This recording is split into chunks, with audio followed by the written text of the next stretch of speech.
నమస్తే అండి. రాధామురళి ఛానల్కి స్వాగతం అండి. ఓం శ్రీ మహాగణాధిపతయే నమః. ఓం శ్రీ గురుభ్యో నమః. ఓం సరస్వత్యై నమః. శ్రీమాతయే నమః. మూకపంచశతి ఆర్యాశతకం శంకరాభరణ రాగం 57వ శ్లోకం అండి.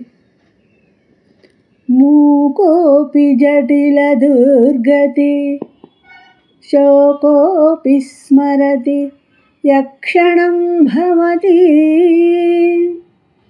ఏకో భవతి స జంతుః లోకోత్తర కీర్తిరేవ కామాక్షి.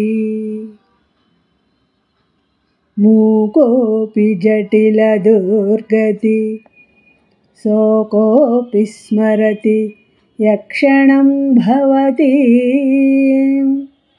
ఏకో భవతి స జంతుః లోకోత్తర కీర్తిరేవ కామాక్షి. ఈ శ్లోకం యొక్క భావం అండి. అమ్మా కామాక్షి, లోకంలో ఎవడైనా మగవాడు కానీ, తీవ్రమైన కష్టాలతో బాధలు పడుతున్నవాడు కానీ ఒక్క క్షణకాలం నిన్ను తన మదిలో తలుస్తాడో ఆ ఒక్క జీవుడే లోకోత్తమైన కీర్తి గలవాడవుతాడు. నా ఈ శ్లోకం మీకు నచ్చినట్లయితే లైక్ చేయండి, షేర్ చేయండి, సబ్స్క్రైబ్ చేయండి. మీ రాధ.